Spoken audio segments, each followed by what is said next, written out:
ఐదో రోజు ఆడుతా ఉన్నాం. మరి గత వారం రోజుల క్రితమే మనం ఈ సరస్ అనేటువంటి ఎగ్జిబిషన్ను మన ముఖ్యమంత్రి రేవంత్ రెడ్డి గారు దాదాపుగా 300-400 కోట్ల రూపాయల విలువ చేసే ఈ యొక్క ప్రాంగణాన్ని మన మహిళా సంఘాలకు అప్పగించినందుకు అందరం కూడా వారికి ఒకసారి చప్పట్లతో ధన్యవాదాలు తెలియజేయాలని కోరుకుంటూ, మరి నాతో పాటు ఉమెన్ కార్పొరేషన్ చైర్పర్సన్ బండు శోభారాణి గారు వచ్చిండ్రు.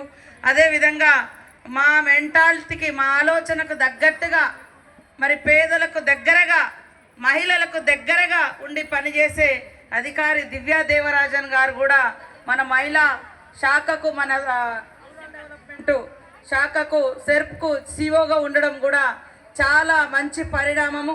వేదిక మీద ఉన్నటువంటి మా మండల జిల్లా సమైక్య అధ్యక్షురాళ్లకు, నూతనంగా ఎన్నికైన వారు కానీ పాతవారు కానీ అందరికీ శుభాకాంక్షలతోటి ఈసారి బతుకమ్మ అయిన తర్వాత మీరందరూ ఇంకా ఇంకా బ్రహ్మాండంగా అభివృద్ధి పదంలోకి రావాలని మనస్ఫూర్తిగా కోరుకుంటా ఉన్నాం.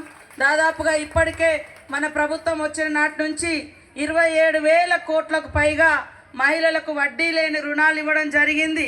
అదేవిధంగా మహిళా సంఘాలలో ఉన్నటువంటి సభ్యురాళ్ళు మనకు తెలిసి గతంలో ఎంతమంది చనిపోయినారో తెలియదు కానీ పాపం మన దివ్య గారు, ముఖ్యమంత్రి గారు రేవంత్ రెడ్డి గారి ఆదేశానుసారం లెక్క తీస్తే మరి 410 మంది యాక్సిడెంటల్గా చనిపోతే ఆ కుటుంబాలకు మనం అండగా నిలబడి ముఖ్యమంత్రి రేవంత్ రెడ్డి గారు ఒక్కొక్క అక్క కుటుంబానికి 10 లక్షలు ఇన్సూరెన్స్ ఇచ్చి ఆ కుటుంబాన్ని ఆదుకున్నటువంటి ఘనత మన ప్రభుత్వానిది.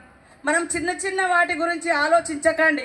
పక్క వాళ్ళు చేయలేదు, పావుల వడ్డీ ఎగ్గొట్టిర్రు, ఏ రోజు కూడా మహిళల గురించి ఆలోచించలే. ఏదో చిన్న చిన్న సంతోషాల కోసం రెచ్చగొట్టే కార్యక్రమాలు చేస్తూ ఉన్నారు. మహిళలకు కోటీశ్వర్లను చేయాలనే లక్ష్యంతో ఈరోజు వడ్డీ లేకుండా రుణాలు ఇవ్వడమే కాకుండా మహిళలు ఎవరైనా వడ్డీ తీసుకొని అంటే లోన్ తీసుకొని చనిపోతే 2 లక్షల వరకు దాదాపుగా 5,000 మందికి పైగా మహిళలు మామూలుగా చనిపోయినటువంటి వాళ్ళకు కూడా మరి లోన్ బీమా కింద 2 లక్షలు మాఫీ చేయడం జరిగింది. మీరు చూస్తూ ఉన్నారు, ఈ మధ్యకాలంలో పెట్రోల్ బంకులు పెడతా ఉన్నారు, ఇందిరా మహిళా శక్తి పెడుతున్నారు, బ్యూటీ పార్లర్లు పెడుతున్నారు, మిల్క్ పార్లర్